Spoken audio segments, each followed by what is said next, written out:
reformasi politik ini terkait dengan reformasi dalam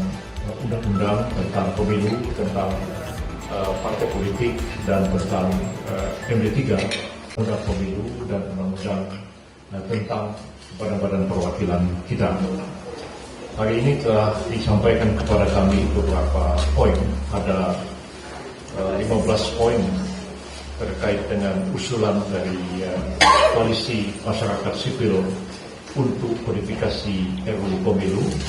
dan kami menerima dengan baik dan sangat berterima kasih kepada rekan-rekan yang menyampaikan masukan dan saran kepada pemerintah, dan kami terima dengan dialog hati terbuka. Jadi kita menghargai semua masukan ini, dan beberapa hal memang kami sependirian dan sependapat bahwa sangat diperlukan kita melakukan reformasi di bidang politik, birokrasi dan hukum kita. Dan dalam reformasi politik ini terkait dengan reformasi dalam undang-undang tentang pemilu, tentang partai politik, dan tentang MD3. Mengapa kita bicara tentang partai politik? Oleh karena setelah amandemen UUD 45, partai politik itu begitu besar peranannya, tidak bisa ikut pemilu legislatif kecuali partai politik, dan tidak bisa mencalonkan pasangan calon presiden kecuali partai politik. Jadi partai betul-betul harus kita benahi, karena tidak mungkin kita menciptakan demokrasi kalau partainya sendiri tidak demokratis. Jadi betul ini merupakan satu masukan berharga bagi kami, dan kemudian harapan dari rekan-rekan dari koalisi masyarakat sipil ini adalah bagaimana kalau draft penyusunan terhadap rancangan undang-undang perubahan terhadap undang-undang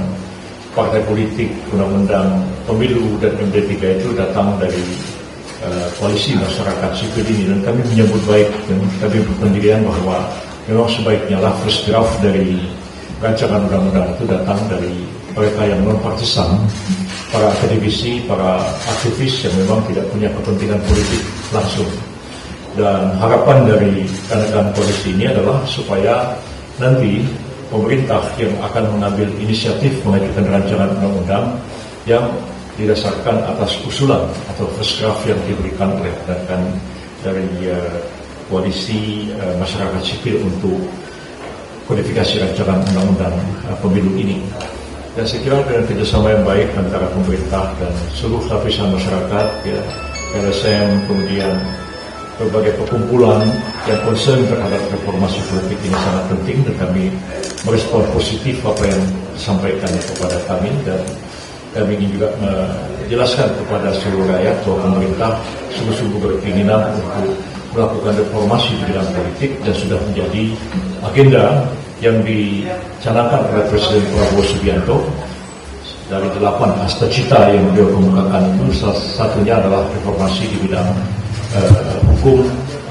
birokrasi, dan reformasi di bidang politik. Dan ini juga dipertegas dengan tuntutan rakyat pada akhir bulan Agustus yang lalu, sehingga dalam waktu dekat ini Kementerian Koordinator kami yang menangani pengkoordinasian di bidang hukum juga akan segera melakukan rapat koordinasi, mengundang berbagai kementerian dan lembaga, baik Kementerian Dalam Negeri, Kementerian Hukum, KPU, dan lain-lain, untuk kita sesegera mungkin mempersiapkan rancangan undang-undang ini, membahasnya. Mudah-mudahan bisa diselesaikan pada tahun 2026 yang akan datang, sehingga jauh hari sebelum pemilu RUU-nya sudah selesai, lalu KPU-nya sudah dipilih dari pusat sampai ke daerah-daerah, dan kita mempersiapkan pemilu 2029 itu lebih matang dibandingkan dengan pemilu sebelumnya.